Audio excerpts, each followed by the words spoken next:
to a country, there's always a lot of responsibility, regardless whether you have less experience or more experience than the side. So, I mean, I've been playing for many years now, and that responsibility has been with me for a couple of years now, and it's really exciting. There's a lot of good things to look forward to. Like you said, it's a young side. We've had a lot of energy amongst the squad, and saying it's a young squad, at the young side, there's also been a lot of guys that have actually played a lot of cricket in the A side, domestically. So all of us are really, really experienced in each department, and it's just a great stepping stone for, we come here to win, and we're looking forward to making a mark. David, how do you see this phase in South African cricket? Obviously, your coach and your captain, they said that they are looking at this team, looking at the future, looking at the T20 World Cup. So how do you see this phase in South African cricket, especially after what happened in the World Cup? Yeah, I think it happened at the World Cup was something to learn it.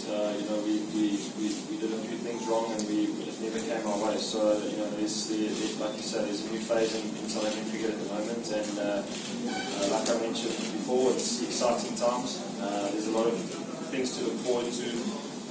We've been training really, really hard the last 10 days, and I think everyone's really eager now to get the games going and test ourselves. Like I said, we come to win, and we want to make a mark and really show what we're capable of.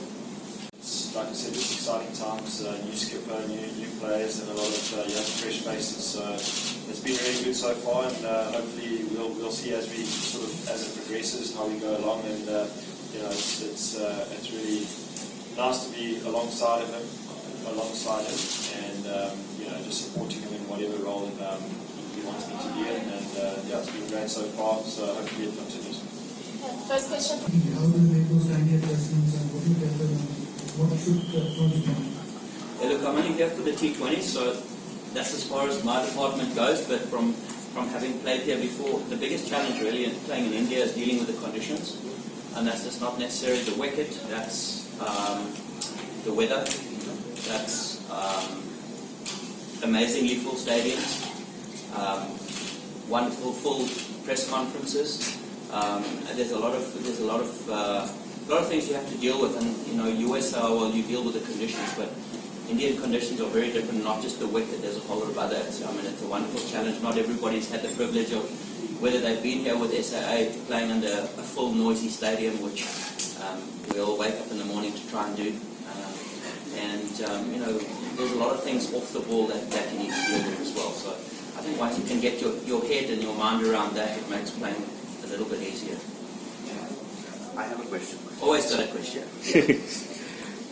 Lance, for somebody like Temba Bavuma, who has been bracketed as a red ball specialist, shown his defensive technique, when a player like that comes into a completely different format, if that is his natural game, how do you make those adjustments? What, as a coach, do you tell him that what kind of adjustments does a Temba Bavuma make, which is not probably his natural game?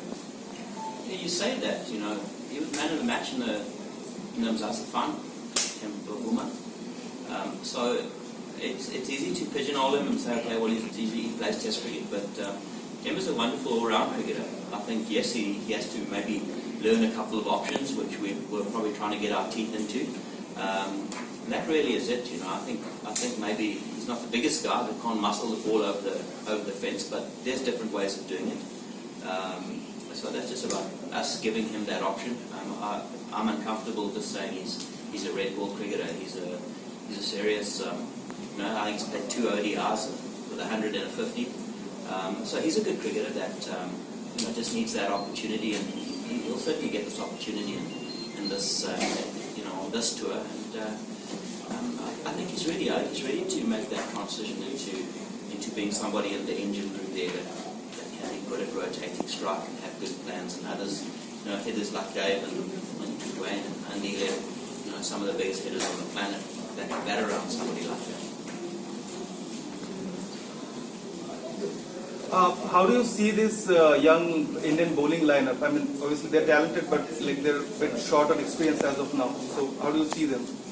Well, it's looking at that team, it's an area that we're going to look to take advantage of. Just like I suppose you look at the opposing teams and areas where you think you can take advantage. Sure, it is something we're going to look to take advantage of. They're great cricketers, we know that.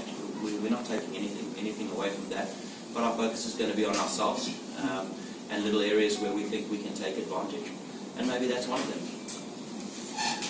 Any final questions? Lance, you were a great all-rounder. In current era, whom do you consider closer to your talent? Dane Stokes, Hardik Pandya. I would like. That's a tough one. I think the game has changed a lot since when we played, and it's very tough to even. I think it's unfair to. I think you've got to be careful to compare, sort of even decades apart, really. But gee, the standard of all-rounders is amazing. The Ben Stokes is on fire. Pandya's right up there. So we've got some young all-rounders in our team as well, who potentially can be in the top 5 in the world in the next year or so. So it's nice to see. The questions a few years ago was there's a lot of spinning all-rounders.